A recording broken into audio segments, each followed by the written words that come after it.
Bonjour à tous et à toutes, bienvenue dans le Louis Soccer Show. Voilà votre rendez-vous hebdomadaire qui analyse les journées de Ligue 1. On se retrouve avec Noé, notre consultant fidèle sur un format où on est fidèle avec 2 jours de suite de vidéos. Comment ça va Noé? Ça va très bien, et toi Louis? Ça va super, on est là pour parler de foot, donc ça ne peut que aller bien. On retrouve après le générique Noé, nos tops, nos flops, nos surprises, nos MVP, nos buts, ça ne bouge pas. On y va? Allez go, Let's go! let's go.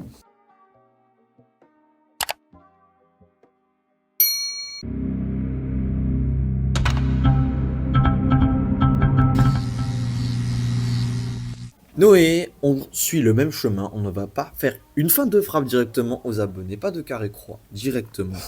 Et je te demande ta top équipe de la semaine, s'il te plaît Noé. Alors ma top équipe de la semaine, j'ai mis l'Olympique Lyonnais. Voilà, Oh les pour la, premiers! pour la, pour la, pour la... Oui, mais t'as mis les premiers. J'ai mis Lyon. J'ai mis Dis-moi Lyon Noé. pourquoi? Pourquoi? Parce que bah, des recrues qui se sont montrées très fortes. Euh, Mhm.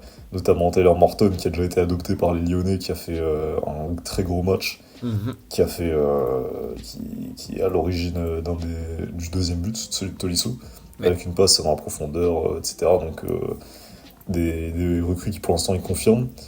Ils confirment leur bonne dynamique. Ils ont fait une victoire comme ils devaient faire. En vrai, 3-0 contre un promu. Malgré le fait que se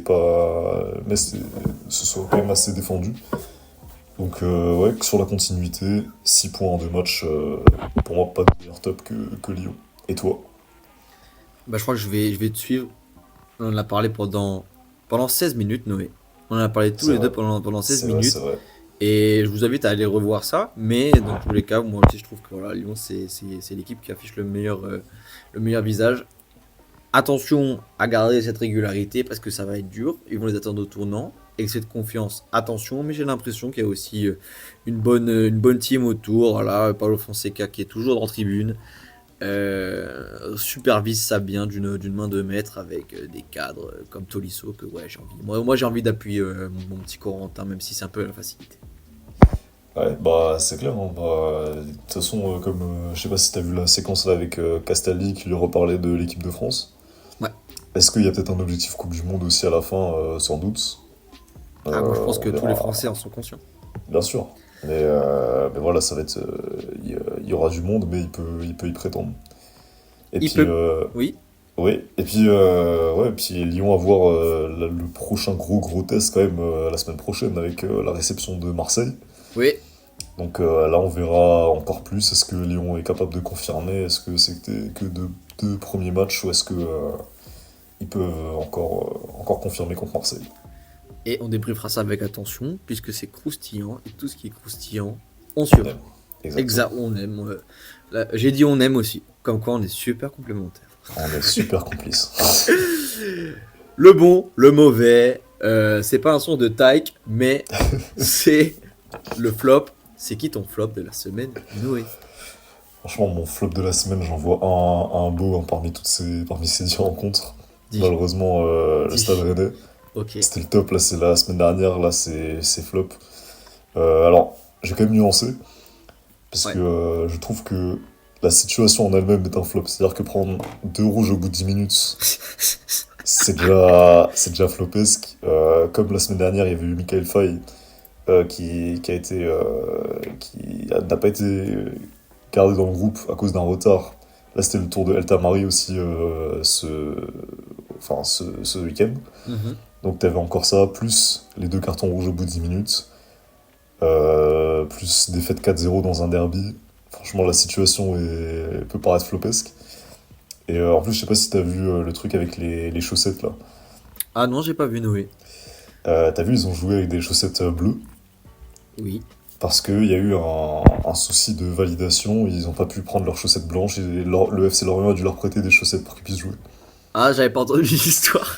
Donc, pour tout ça, c'est un flop. Déjà, pour tout ça, c'est un flop. C'est un flop et Après, ils ont été punis, ouais. du coup. Ouais, ils ont été punis, du coup, bah voilà. Et puis je pense que c'est un flop aussi parce que avant la journée, tu dis un supporter rennais qui va perdre 4-0 contre le FC Lorient, bah, pas bien le prendre, quoi. Il commence pas Donc bien son voilà. lundi, lui. Ouais, là, le week-end, il est baisé, hein. Mais par contre, c'est pour ça que je dis que c'est un peu en demi-teinte. Dis-moi. Ils ont quand même très très bien joué la première mi-temps. Je crois qu'ils ont la possession d'ailleurs sur la première mi-temps, à 9 D'accord. contre 11. Et ils ont eu les plus grosses occasions en vrai de la première mi-temps. Je crois que Lorient fait son premier tir cadré à la 45e quand il Ouais. marque. Et t'as la barre de Seko Fofana, t'as encore une autre frappe de Seko Fofana. Donc en vrai, ils se sont très très bien débrouillés à 9. Lorient qui a eu du mal aussi à rentrer un petit peu, peut-être un peu perturbé par la situation. Ouais. Et après, bon, en deuxième mi-temps, 9 contre 11, t'as beau être qui tu veux, 9 contre 11, c'est compliqué, quoi. Donc tu prends les 4, mais franchement, sur la première mi-temps, Rennes, je sens une belle cohésion aussi. C'est dommage qu'ils aient pris autant de cartons rouges et qu'il y ait tout ça. Et je trouve qu'Abibay fait un bon travail, en tout cas du côté de Rennes. Et ouais, tu sens une équipe soudée. Je pense Valentin Rongier fait beaucoup de bien aussi au milieu. Ouais. Seko Fofana c'est vrai, qui c'était plus compliqué en fin de saison dernière. Et même contre Marseille, où il a eu quelques difficultés, là, pour le coup, il a été très bon. Et donc voilà. Mais Moi, je crois que même Noé, t'as oublié aussi l'arrêt de Seko Fofana qui a secondé Samba. Il a aussi fait les touches, Seko Fofana. Il a aussi ramené les bouteilles, je crois. voilà, c'est lui qui a conduit le car Oui, pour aller au j'ai stade. vu ça, j'ai vu ça C'est aussi. lui qui a conduit le stade. J'ai vu qu'il a fait aussi les chants des supporters. Il a ramené le tambour. Et il a même suppléé à la buvette à la mi-temps, parce qu'il y avait un peu trop de monde, donc Ah oui, voilà, il a tout fait. Il a tout fait, c'est confort, c'est un bon gars. franchement, très belle performance de lui sur ce match-là. Et quand on regarde les statistiques, bah, en fait, tout ce que tu viens de dire, Noé, ça se reflète. Parce qu'à la fin du match, ils finissent avec 48% de possession, ce qui est honorable. Surtout on dirait pas ça avec un 4-0, surtout à Oui, 9 contre 11. 476 passes, seulement 10 de plus pour Lorient. C'est pour dire que on circule. 86% de passes, de précision de passe, on sent vraiment la patte d'Abib Bey qui sait manier une équipe, un groupe et le faire germer, comme il avait pu faire au Red Star. exactement. Et du côté Lorient, aussi puisqu'on parle du match, Ouais, je voulais souligner l'importance de Abergel au milieu, ok. qui a été très important, parce que c'est vrai que Lorient avait vraiment, vraiment du mal. On a même pensé qu'ils auraient pu prendre un but avant de marquer. Donc voilà. Abergel, très important, je pense, pour Lorient cette saison. Et Lorient, quand on parle des équipes potentiellement prenables cette Mhm. saison, je pense que Lorient en fait partie. Ok, Bon, 4-0, c'est dans un contexte particulier, mais sinon, à part ça, je les ai pas trouvés si flamboyants que ça. très bien Noé. Top, flop, surprise. Quelle est ta surprise de la semaine, Noé? Ma surprise de la semaine, c'est Toulouse. Ok. Alors, surprise parce que bah, ils vont chercher quand même leurs 6 points en 2 matchs. Déjà. Et faut pas oublier que déjà, ils vont les chercher contre des équipes comme Nice. Donc une Nice qui est quand même censée être une équipe assez relevée. Et contre Brest qui est pas censée être une mauvaise équipe non plus. Et surtout par rapport à la préparation, quand tu vois que tout le monde les enterrait après le 7-0 contre Leipzig, après les défaites lourdes qu'ils ont eues pendant la préparation, bah là tu prends 6 points en 2 matchs. Et, euh, et voilà. Et tu fais taire un petit peu toutes les personnes qui auraient pu médire sur Toulouse. Moi, ce que je voulais te dire, Noé, c'est que j'ai l'impression quand même que Toulouse, ça fait plusieurs saisons. Je vais regarder après quand tu parleras, quand tu feras blablabla, depuis combien de temps ils sont en Ligue 1. Mais il y a beaucoup de fois, en début d'année, on fait je les sens bien descendre, voilà, je les sens bien tâter les bas-fonds de la Ligue 1, d'être relégables et tout. Et au final, bah, ils s'en sortent toujours plutôt bien. L'année dernière, je crois que c'est une 10e place bien solide. Ils sont toujours là, ces Toulousains finalement.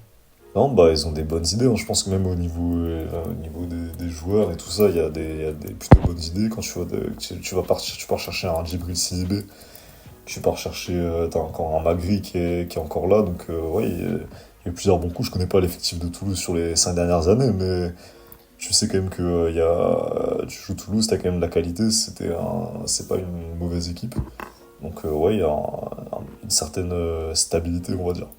Certaines stabilités, partout un Guillaume Rest qui est toujours là, qui vaut maintenant 20 millions. Voilà, 20 millions pour Guillaume Rest sur Transfermarkt. On a des Charlie Cresswell qu'on a pu confondre l'année dernière. C'est Cresswell, mais au final, eh ben, il fait les bonheurs de Toulouse. Et il y a juste voilà, le petit absent donc je me rappelle, c'est Abourlal qui est parti cette année et pourtant qui faisait les bonheurs de Toulouse. Et finalement, bah, ça continue de Noé. Ah, c'est ça. C'est ça. Et puis là, ouais, 6 points en 2 matchs. Donc, on va voir comment ça va tenir sur la durée, mais c'est quand même positif. Bon, j'ai pas trouvé la statistique, on va dire que ça fait depuis 2018 qu'ils sont là. Bravo à eux. Alors, attends, mais c'est quand la saison 8 Mais je crois qu'on aurait là. Toulouse, Ça Transfermarkt, fait sans un Transfermarkt, moment. tiens pas. Ouais, ça fait un Ça moment. fait un moment. Bravo à eux. Ok. On enchaîne, mon Noé. On parle des équipes, on parle de l'aspect collectif, parce que c'est le football, avant tout, c'est un aspect collectif. Mais des fois, il y a quand même des hommes qui sortent du lot. Et c'est qui ton ou tes MVP de la saison? Enfin non, pardon, de la journée. La journée. On va rester à Toulouse. Hein. On va rester à Toulouse. Franck Magri, D'accord. doublé, qui permet aux Toulousains de remporter, de jouer, de gagner contre Brest. Mhm. J'ai 2 mentions honorables à donner. Deux. J'ai 2 mentions honorables Tu à es donner. généreux. Eh ben, et ils ont joué dans le même match. D'accord. Kebal du PFC, Oui, voilà, on connaissait déjà sa qualité en Ligue 2, totalement. qui fait vraiment un bon match, qui marque un super but qui marque un super but en première mi-temps, une belle lucarne. Ouais. Équipe qui est super important, super virevoltant, qui confirme les attentes qu'on pouvait placer en lui. Et la deuxième mention honorable, je l'ai pas voulu le mettre parce que il a pas joué tout le match, il est rentré en cours de jeu. C'est Bilal Nadir pour Marseille, D'accord. qui a eu, dès qu'il est rentré, un impact enfin, franchement, à partir du 2-0, Marseille a complètement arrêté de jouer, a complètement refusé le jeu. Ils ont commencé à se réveiller à partir de 2-2. Et Bilal Nadir, comme Robinho Vaz qui a marqué le but, qui a provoqué le penalty, on réveillait un petit peu on symbolisait un peu ce réveil de Marseille après. Et puis c'est une ou 2 passes décisives Bilal Nadir, je sais même plus.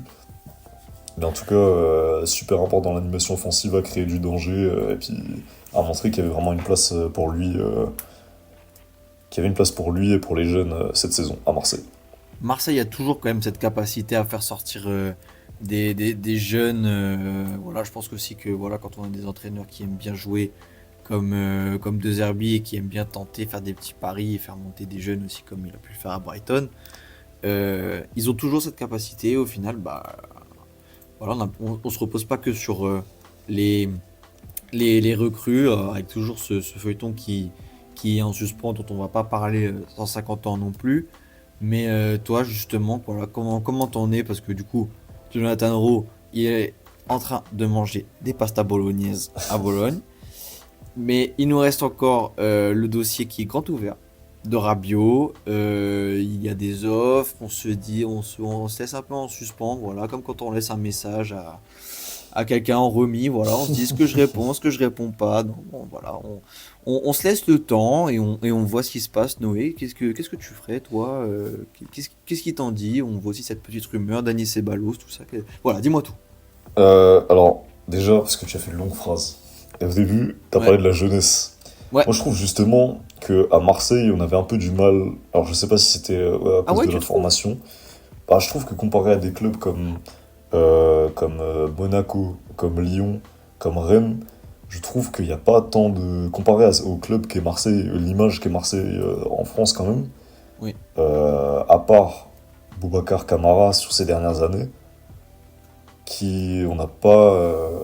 Bon, il y a eu un petit peu Maxime Lopez, J'en oublie sans doute. Mais c'est les J'en plus ceux oublie qui me sans viennent doute. c'est les deux qui me viennent en tête là, sur ces dernières années.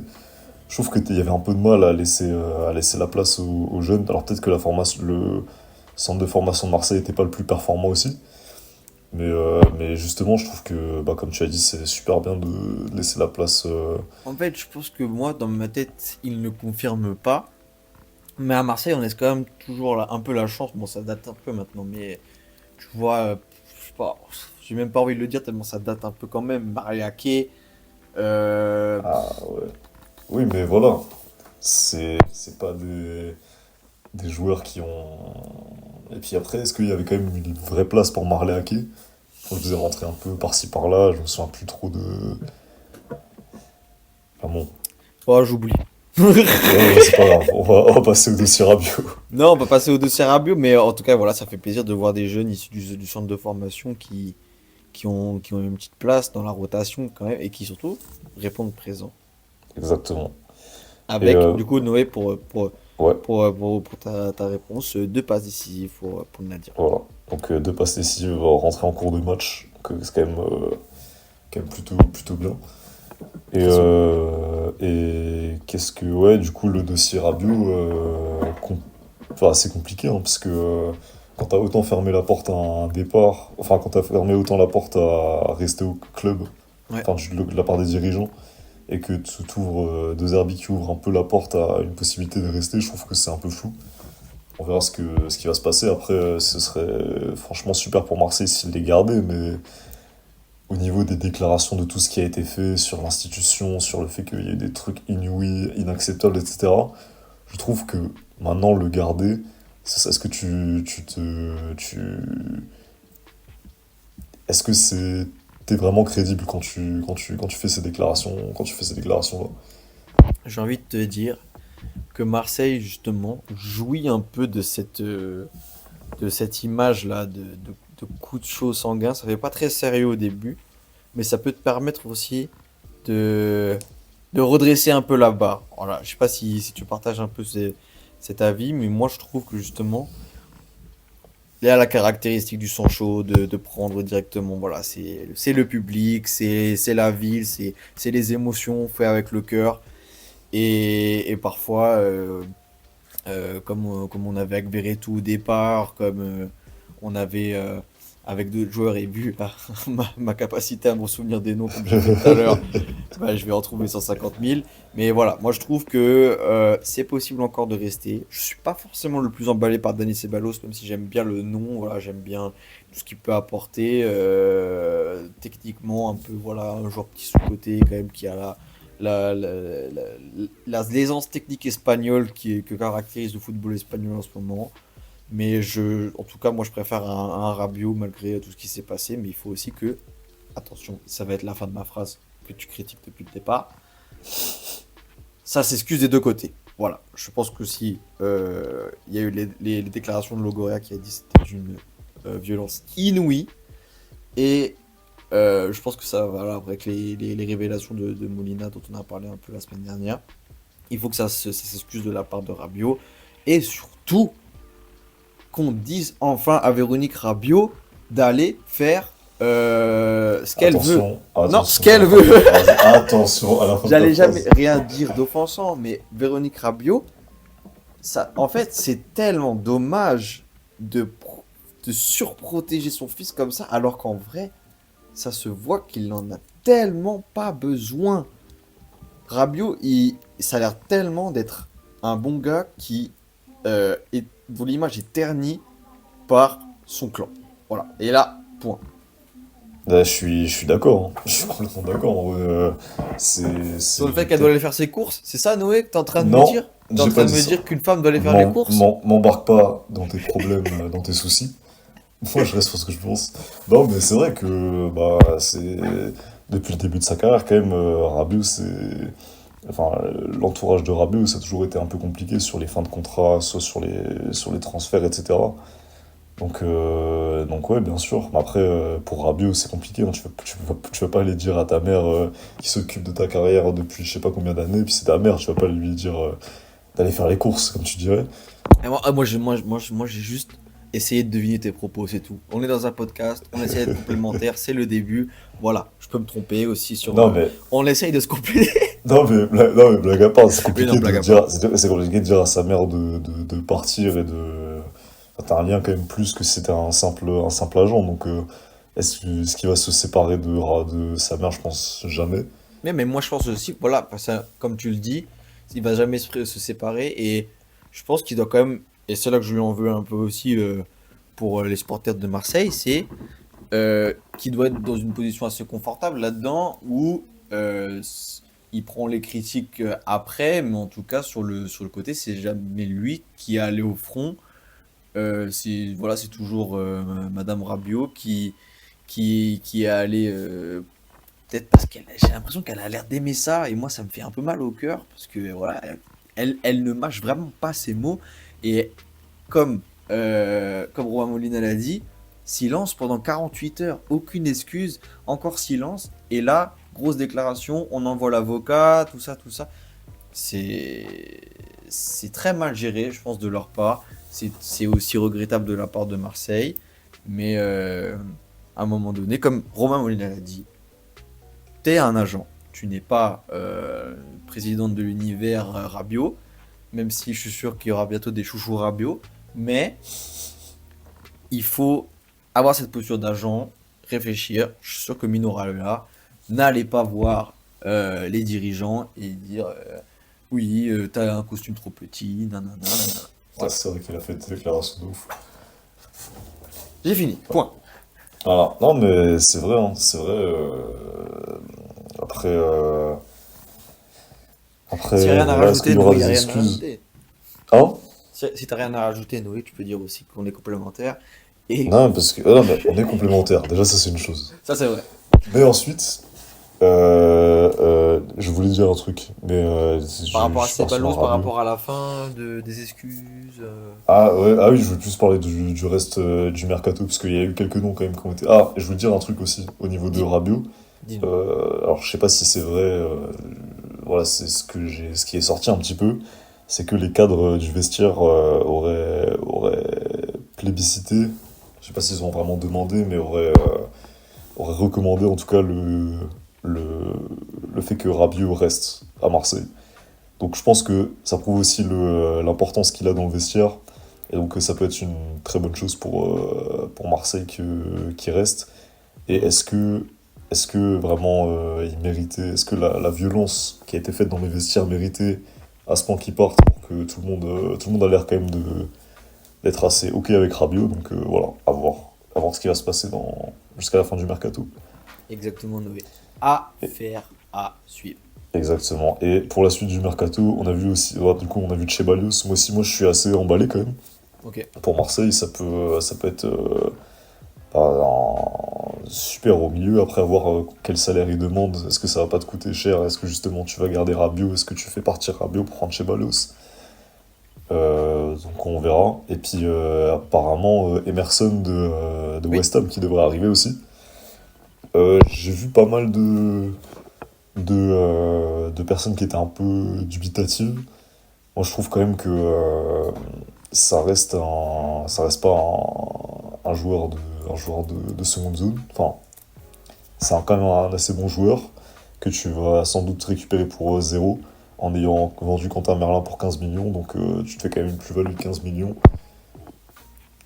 Tu débourses pas énormément. C'est un joueur qui a joué la première ligue, un joueur d'expérience. Je trouve que c'est pas trop mal. Je sais pas ce que t'en penses. Ah, je suis totalement d'accord. C'est un peu comme. Voilà, ce serait un coup à la Renan Lodi pour moi. Sauf Exactement. en petite peut-être bémol que je peux mettre et justement petite un peu mise en garde, c'est que Emerson, j'ai l'impression qu'il est là. Il m'a toujours accompagné, toujours. Carte 74 sur FIFA.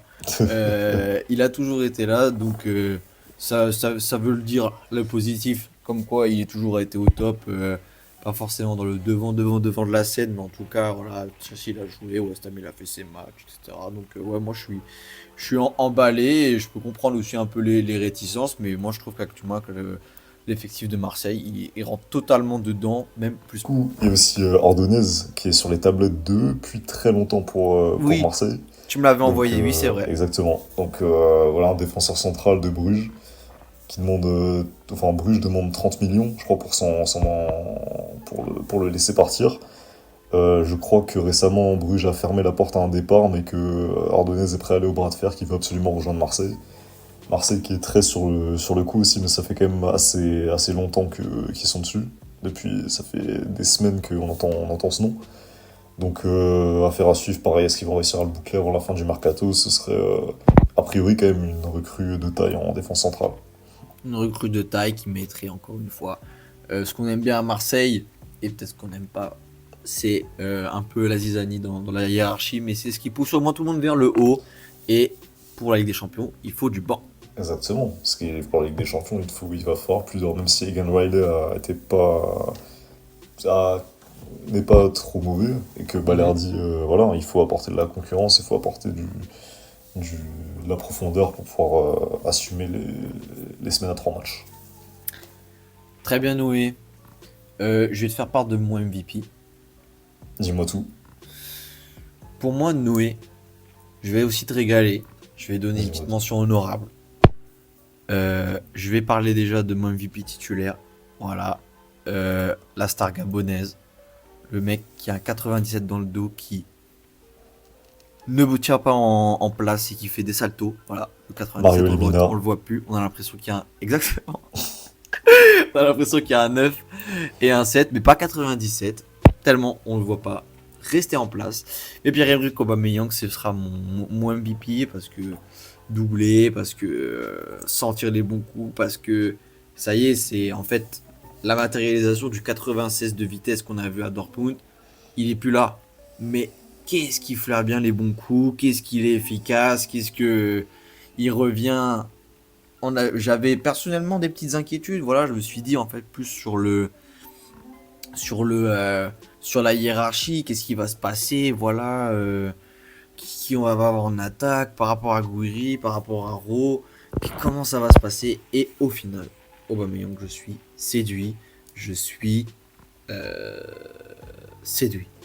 Ouais, exactement. Franchement, t'as raison d'être séduit parce que, franchement, physiquement, à son âge, être là, continuer à, comme t'as dit, flairer les bons coups, il a des occasions, parce il met 2 buts, mais il aurait pu en mettre un avant qu'il termine sur la barre où il fait un contrôle de ouf et où il essaie de lober, ça aurait pu faire but aussi.